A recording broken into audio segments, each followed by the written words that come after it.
Praise the lord, హల్లెలూయా. ఈ విశ్రాంతి దినమున మీ అందరికీ నా హృదయపూర్వక వందనములు తెలియజేయుచున్నాను. ప్రతి ఉదయం వేకువనే లేచి దేవుని వాగ్దానములు వినుచున్న మీ అందరికీ నా హృదయపూర్వక వందనములు తెలియజేయుచున్నాను.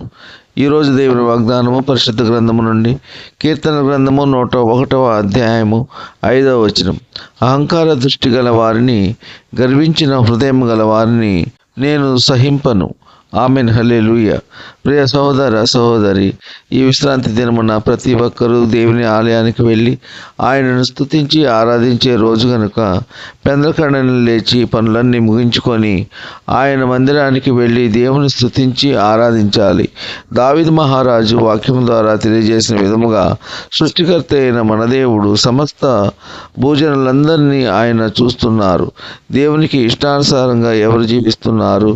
దేవుని వాక్యమును నిర్లక్ష్యం చేసి వారి ఇష్టానుసారంగా లోకానుసారంగా జీవించే వారిని మనము నమ్ముకున్న మన దేవుడు అన్నీ చూస్తున్నారు. ఆయన వాక్యము ద్వారా సెలవిచ్చుచున్నారు. అహంకార దృష్టి గల వారిని, గర్వించిన హృదయం గల వారిని నేను సహింపను అని అంటున్నారు.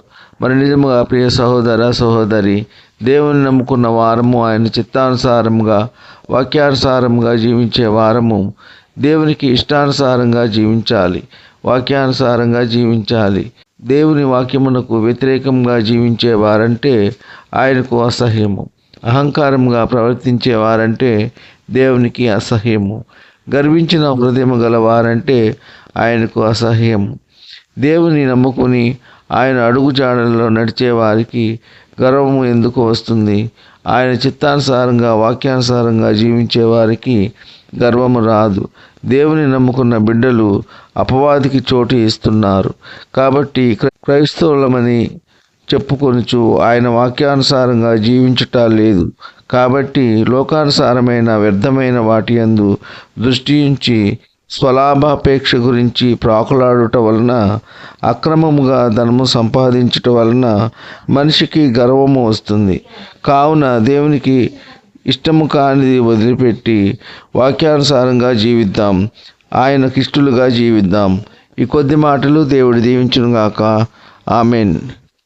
ప్రార్థన. కృపా సత్య సంపూర్ణుడా, మీ ఘనమైన ఉన్నతమైన నామమునకు వేలాది వందనాలు స్తుతులు చెల్లించున్నాం తండ్రి.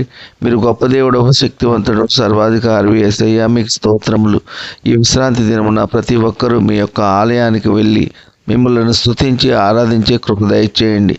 వాక్యము ద్వారా సెలవిచ్చిన విధముగా అహంకార దృష్టి గల వారిని, గర్వ హృదయము గలవారు మీకు అసహ్యులు అని వాక్యము ద్వారా సెలవిచ్చి ఉన్నందుకు మీకు స్తోత్రములు. ఉద్యోగములు లేని వారికి ఉద్యోగములు దయచేయండి. వివాహములు కాని వారికి వివాహములు జరుగులాగున మీ కృప ఉంచండి. గర్భఫలము లేని వారికి గర్భఫలము దయచేయండి. గర్భిణీ స్త్రీలకు సుఖమైన ప్రసవ దినాలు దయచేయండి. తల్లి బిడ్డ క్షేమంగా ఆరోగ్యంగా ఉండులాగున మీ కృప ఉంచండి. సొంత గృహము లేని వారికి సొంత గృహము దయచేయండి. సొంత వాహనము లేని వారికి సొంత వాహనము దయచేయండి. కన్నీటిలో ఉన్న వారి కన్నీరు నాట్యముగా మారలాగున మీ కృప ఉంచండి. దుఃఖములో ఉన్న వారిని ఓదార్చండి. వారు కోల్పోయినవన్నీ తిరిగి పొందుకునేలా మీ కృప ఉంచండి. వ్యాధిగ్రస్తులను స్వస్థపరచండి, బాగు చేయండి. దీర్ఘకాలిక వ్యాధులను స్వస్థపరచండి, బాగు చేయండి. గాయపడిన వారి గాయములను స్వస్థపరచండి, బాగు చేయండి. వారి శరీరంలో ఎక్కడ ఎటువంటి బలహీనత ఉన్నా యేసు నామములో ఇప్పుడే వారి బలహీనతలన్నిటి నుండి విడుదల కలుగునుగాక.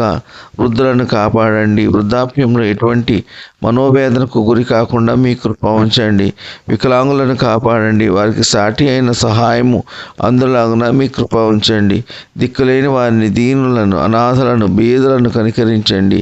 వారికి కావలసిన సహాయము అందులాగున మీ కృప ఉంచండి. యవనస్తులను కాపాడండి.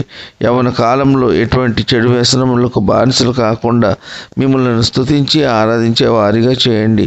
కారుల్లో ప్రయాణించే వారిని కాపాడండి. బస్సుల్లో ప్రయాణించే వారిని కాపాడండి. రైళ్లలో ప్రయాణించే వారిని కాపాడండి. నౌకల్లో ప్రయాణించే వారిని కాపాడండి. విమానాల్లో ప్రయాణించే వారిని కాపాడండి. ఇతర మోటారు వాహనాల్లో ప్రయాణించే వారిని కాపాడండి. ఈ కొద్ది మనవులు ప్రభు అయిన యేసుక్రీస్తు పేరు వేడుకుంటున్నాం తండ్రి. ఆమెన్. విన్న వాక్యము దీవెనకరంగా ఉన్నట్లయితే లైక్ చేయండి, షేర్ చేయండి, సబ్స్క్రైబ్ చేసుకోండి. మీ సహోదరుడు Kola Daniel. God bless you.